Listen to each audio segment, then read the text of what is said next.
ব্যবসায়ী খুনে অভিযুক্ত জলপাইগুড়ির রাজগঞ্জের বিডিও। সেই বিডিও কোথায়? রাজ্য জুড়ে এসআইআর চলছে, কিন্তু বিডিও অফিসে নেই। খুনে অভিযুক্ত বিডিওর বিরুদ্ধে কেন পদক্ষেপ করছে না পুলিশ? তারা কি বিডিওকে বাঁচাতেই সক্রিয়? তাই কি মাথাকে ছেড়ে চুনোপুটিদের টার্গেট করছে পুলিশ? প্রশ্ন অনেকেরই।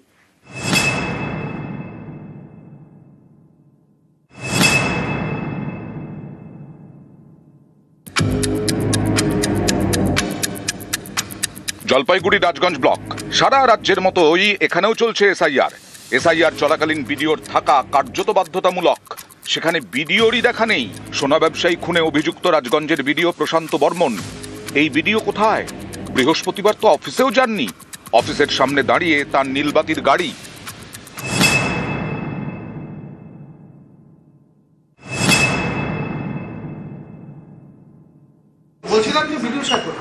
আমি তো বলতে পারছি না, তো ফিল্ডে আছেন, হয়তো থাকতে পারে। এখন কি করে বলবো বলুন, বিডিও সাহেব এখন কি আবার এখন না না না যোগাযোগ, এখন সাহেবরাই বলতে পারবেন। বললেন জয়েন্ট সাহেব আছেন, পরশুদিন এসেছিলেন মনে হচ্ছে, খুনে অভিযুক্ত বিডিও। সেই বিডিওর অফিসের পেছনে ঝোপঝাড় থেকে এদিন উদ্ধার হয় ভোটার কার্ড। কোথা থেকে এলো এত ভোটার কার্ড? এ নিয়েও শোরগোল পড়ে যায়। প্রাথমিক তদন্তে আমাদের যেটা জানা যাচ্ছে যে এগুলো হচ্ছে আমাদের 5-6 ইয়ার্স এর আগের ভোটার কার্ড, যেগুলো আমরা রিপ্লেস করে দিয়েছিলাম। ইলেক্টরকে নতুন কার্ড দিয়ে এটা আমরা ফেরত নিয়ে নিই। এরকম নয় যে এটা আনডিস্ট্রিবিউটেড কার্ড, এটা কিন্তু ভোটারের কাছে ছিল, সেইটাকেই আমরা নিয়েছিলাম, সেটাই গোডাউনে আমাদের। শিলিগুড়ির মাটিগাড়া, এখানেই নাকি রাজগঞ্জের বিডিও প্রশান্ত বর্মনের বাড়ি। বুধবার তাকে এই বাড়িতে দেখা যায়।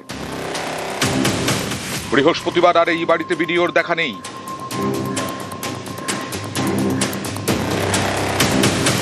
বাড়িতেও নেই, অফিসেও নেই। বিডিও তাহলে কোথায়? খুনে অভিযুক্ত বিডিও কেন বেপাত্তা?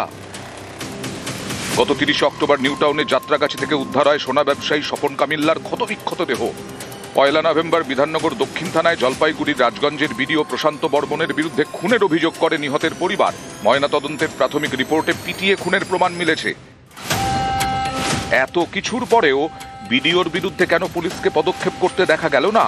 খুনে অভিযুক্ত বিডিওর এত কি প্রভাব যে পুলিশ এরকম ভাবে নীরব? তদন্তে নেমে পুলিশের নজরে নাকি বিডিওর গাড়ির চালক, নিরাপত্তারক্ষী, মাসলম্যানরা। এতেই অনেকের প্রশ্ন, তাহলে কি বিডিওকে বাঁচাতেই সক্রিয় পুলিশ? মাথাকে বাঁচাতেই কি চুনোপুঁটিদের?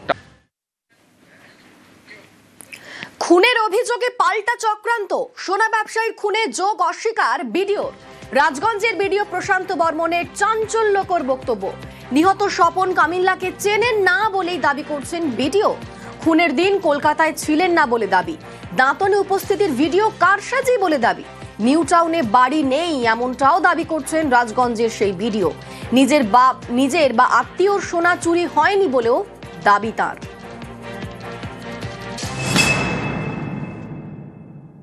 আমার কোনো ফ্ল্যাট নেই, 1 নম্বর কথা। 2 নম্বর কথা, পুরোপুরি অভিযোগটাই মিথ্যা এবং চক্রান্তের শিকার। আপনার আত্মীয়র বাড়িতে চুরি হয়েছিল কি? আমার বা আমার আত্মীয় কারো বাড়িতেই চুরি হয়নি। আপনি কলকাতায় এসেছিলেন কবে?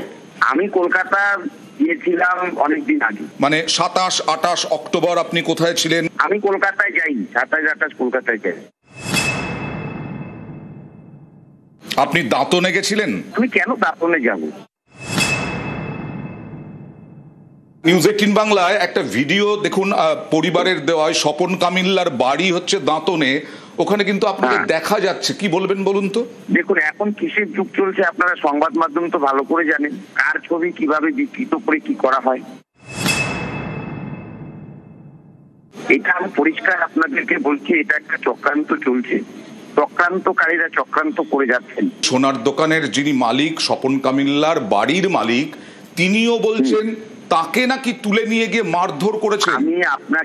আমি আপনাকে বলছি, শুনুন, আমি তো এত বোকা নই, আইন তো জানি। আইনকে এখনো আমি হাতে নিতে পারবো না। আপনি স্বপন কামিল্লাকে চেনেন? আমি কিভাবে চিনব স্বপন কামিল্লাকে বলুন? আর আমার চেনার কি দরকারই আছে? আপনি অশোক করকে চেনেন? অশোক করকে আমার কি দরকার আছে চেনার? আপনাদের কাছে নামগুলো শুনছি। আপনাদের নিউজ 18-এ আমি অনেকগুলো বাড়ির ছবি দেখাইয়েছেন, আমি দেখেছি, আপনাদেরকে ধন্যবাদ জানাচ্ছি। আপনারা এগুলো একটু এভিডেন্স করে দিন না, এই বাড়িটা ওনার, কাগজ এটা, এই বাড়িটা ওনার, এই কাগজ এটা। মাটিগাড়া, বীরপাড়া, নিউ টাউনের যাত্রাগাছি, এই সমস্ত বাড়িগুলো নয় আপনার? আমি প্রশান্ত বর্মন আপনার বাড়িতে গিয়ে ঘুমালে ওই বাড়িটাও আমার হয়ে যাবে? মাটিগাড়ার বাড়িতে তো আপনাকে দেখা গেছে, আমি এখানে তো ভাড়া নিয়েছি। আপনার আওয়াজ শোনা গেছে বাইরে, আপনি সাংবাদিকের সঙ্গে কথা বলছেন, এখানে তো ভাড়া নিয়েছি, ভাড়া নিয়ে থাকি এখানে। আসল বাড়িটা কোথায়? আমার আসল বাড়ি গ্রামে, বোকালির মঠ। আপনি গ্রামে গিয়ে খবর নিন না, আমি কি ধরনের ছেলে আছি খবর নিন, এবং আমি কিভাবে একটা পিছিয়ে পড়া সমাজ থেকে উঠে আসছি সেটা খবর নিন। দেখুন, মানুষ যখন বিপদে পড়ে তারা কারো নাম কারণ বলে, এটা প্রমাণ হবে, তদন্ত হবে। আজকে ঠিকাদাররাও দুর্নীতির অভিযোগ করেছেন আপনার বিরুদ্ধে। এই ঠিকাদারদের একটু আপনারা মুখ দেখতে বলুন, এবং সংবাদ মাধ্যমের প্রতি আমারও আস্থা আছে। এই ঠিকাদাররা ওখানে ইউনিয়ন বাড়ি চালাতো, এই ঠিকাদাররা ওখানে কাটমানি তুলতো, সেটা আমি বন্ধ করে দিয়েছি ভিডিও হয়ে আসার পর। আমার নামে আমার মোবাইলে ফোন এসেছিল অডিটর সাহেব যে আপনাকে এবার দেখে নেওয়া হবে, আপনার নাম ঢুকিয়ে দেওয়া হবে। তার মানে অডিও রেকর্ড করা আছে, আপনি এই তথ্যগুলো দিতে পারবেন? পুলিশ ডাকলে যাবেন আপনি? অবশ্যই যাবো। আপনার বিরুদ্ধে এফআইআর হয়েছে দাঁতনের থেকে, পরিবারের থেকে, আমাকে দেখুন, এফআইআর হয়েছে, সেটা আইনত আছে, আইনের দ্বারস্থ হব। অবশ্যই মহামান্য আদালত আছে, আদালত বিচার করবে। আমি তদন্ত সহযোগিতা করব, তদন্ত যেখানে এগোবে সেখানে সহযোগিতা করব, সব রকম সহযোগিতা আমার তরফ থেকে থাকবে। পুলিশ কি যোগাযোগ করেছিল আপনার সঙ্গে? কেন যোগাযোগ করবে না, করেছি।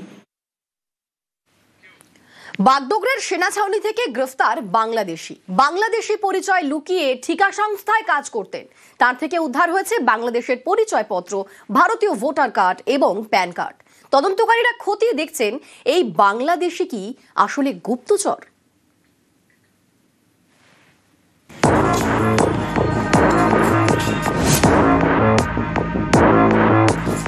দার্জিলিং জেলার বাগডোগরায় রয়েছে ভারতীয় সেনাবাহিনীর ছাউনি। এই সেনা ছাউনি থেকে বুধবার গ্রেপ্তার করা হয় এক বাংলাদেশিকে। ধৃতের নাম নন্দ মণ্ডল। ধৃতের থেকে উদ্ধার করা হয়েছে বাংলাদেশের পরিচয়পত্র, উদ্ধার হয়েছে ভারতীয় ভোটার কার্ড, প্যান কার্ড এবং একাধিক ডেবিট কার্ড।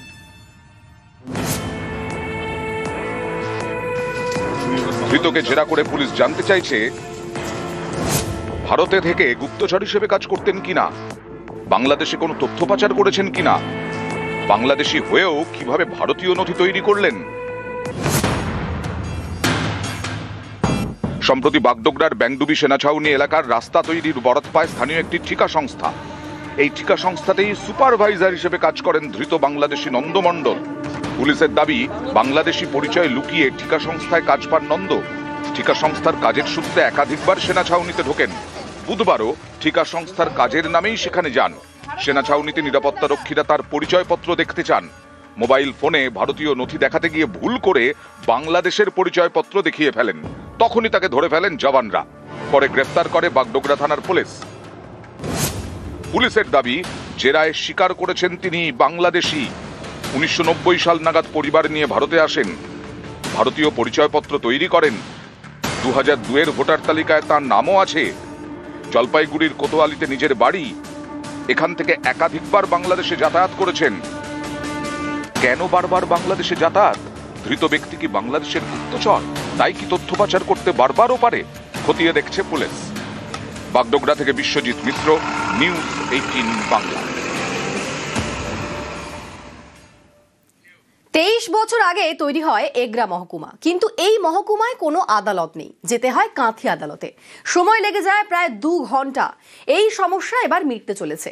এগরায় তৈরি হবে মহকুমা আদালত, আর এর জন্য জমি বরাদ্দ করেছে পুরসভা এবং পঞ্চায়েত সমিতি।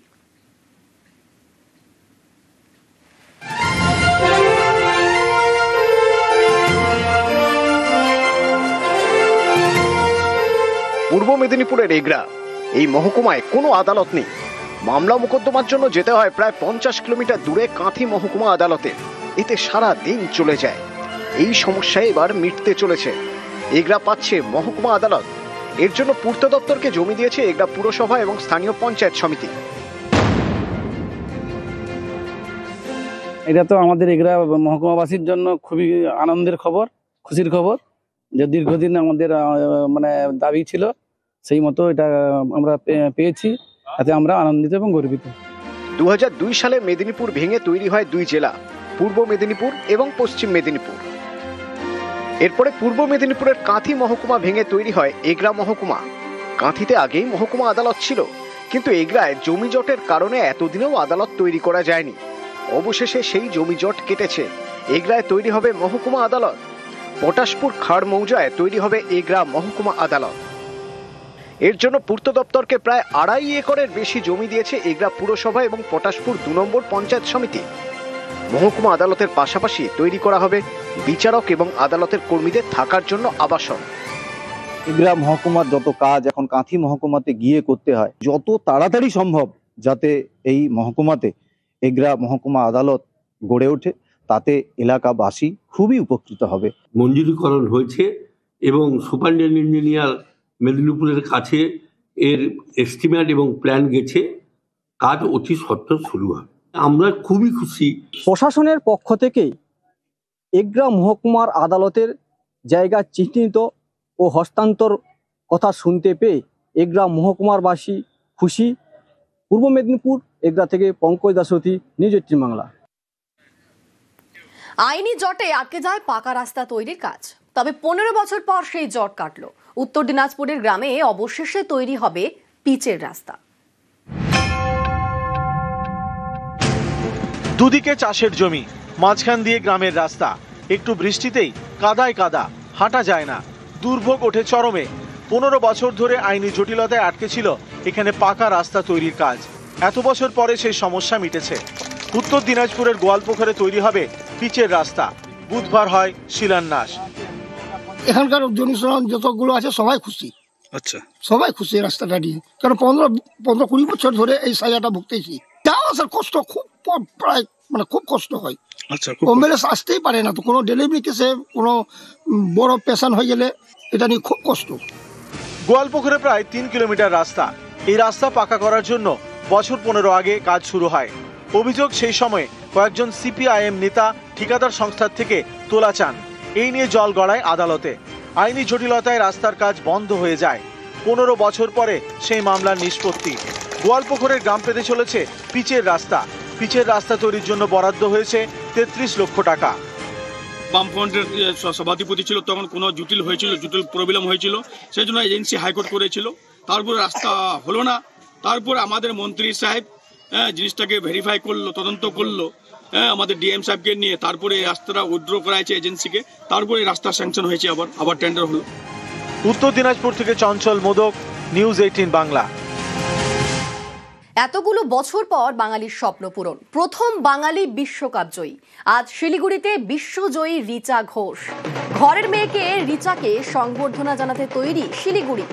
বাগডোগরা বিমানবন্দর থেকে হুটখোলা জিপে সুভাষপল্লীর বাড়িতে যাবেন রিচা। বিশ্বসেরা হওয়ার 5 দিনের মাথায় ঘরে ফেরা। নাগরিক সংবর্ধনা দেবে পুরসভা। বাঘাযতীন অ্যাথলেটিক ক্লাবেও সংবর্ধনা অনুষ্ঠান। আমাদের সঙ্গে সেখান থেকে সরাসরি রয়েছেন প্রতিনিধি পার্থ। পার্থ, বিশ্বকাপ জয় করে ঘরে ফিরছে মেয়ে। ঘরের মেয়েকে ওয়েলকাম করতে কতটা প্রস্তুত শিলিগুড়ি?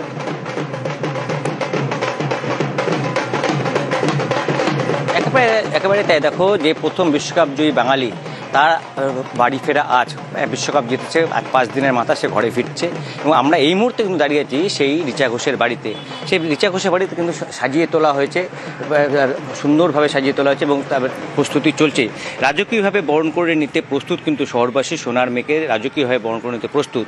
কিছুক্ষণের মধ্যেই রিচার বিমান নামবে বাগডোগরা বিমানবন্দরে। তারপর সেখান থেকে পুরসভার উদ্যোগে হুটখোলা জিপে, জাতীয় পতাকা মোড়া থাকবে সেই হুটখোলা জিপ, সেখানে সেই হুটখোলা জিপে রিচাকে চাপিয়ে সেই হুটখোলা জিপ ধীরে ধীরে কিন্তু শহরে আসবে। এবং তারপর বাগডোগরা বিমানবন্দর থেকে রিচার যে বাড়ি সুভাষপল্লী, যেখানে আমরা দাঁড়িয়ে আছি, আসার মাঝখানে বহু জায়গায় কিন্তু তাকে সংবর্ধনা দেওয়া হবে। তারপর সে বাড়িতে ঢুকেই সে মায়ের হাতে কিন্তু রান্না করা খাবার খাবে, যা অনেক দিন ধরে তার খাওয়া হয়ে ওঠেনি।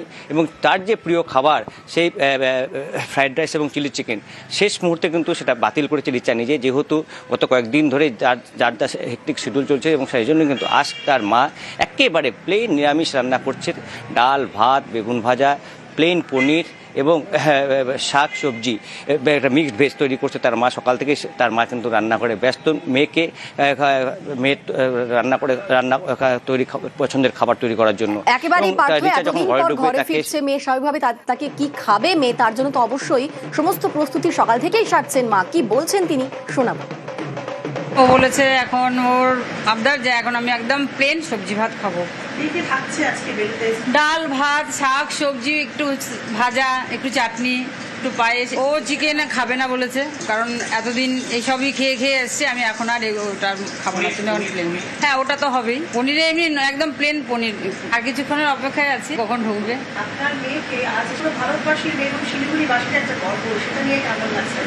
অবশ্যই ভালো, সবারই ভালো লাগছে এটা নিয়ে, এটা তো সবারই গর্ব। মেয়র গৌতম দেব তিনি কি বলছেন শুনুন। এয়ারপোর্ট থেকে পুরসভা থেকে ন্যাশনাল ফ্ল্যাগ লাগানো গাড়ি যাবে, আমি নিজেই যাব, আমাদের সহকর্মীরা যাবে।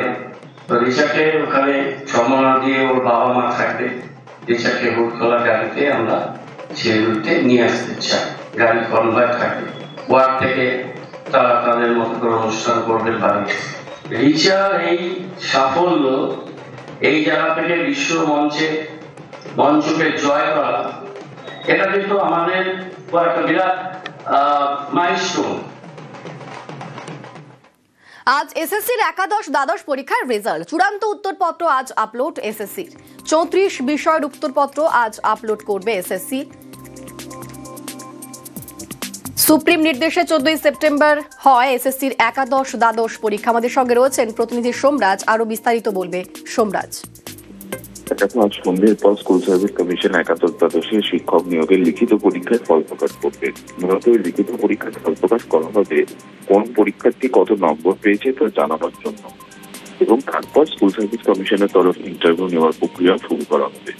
গত 14 সেপ্টেম্বর এসএসসি পরীক্ষা নিয়েছিল, প্রায় 2.5 লক্ষের কাছাকাছি পরীক্ষার্থী পরীক্ষা দিয়েছিলেন, এবং স্কুল সার্ভিস কমিশনের যে ওয়েবসাইট, সেই ওয়েবসাইট মারফত পরীক্ষার্থীরা তাদের রোল নাম্বার দিলেই 60 নম্বরের মধ্যে তারা কত নম্বর পেয়েছেন সেটা সম্পর্কে তারা বিস্তারিত জানতে পারবেন, এবং প্রত্যেক পরীক্ষার্থী লিখিত পরীক্ষার নম্বর প্রাপ্ত করবেন, তেমনটাই কমিশন। বেশ, ধন্যবাদ সোমরাজ। বিএলও নিয়ে রাজনীতির অভিযোগ, এগরায় বিএলওদের বিরুদ্ধে অভিযোগ বিজেপির। বিএলওরা তৃণমূল ঘনিষ্ঠ বলে অভিযোগ বিজেপির। পুরসভার কর্মীদের বিএলও নিয়োগের অভিযোগ এগরায় জল ঘোলার চেষ্টা বিজেপির বলে পাল্টা দাবি করছে তৃণমূল। নির্বাচন কমিশনের ভূমিকা নিয়ে প্রশ্ন তৃণমূলের।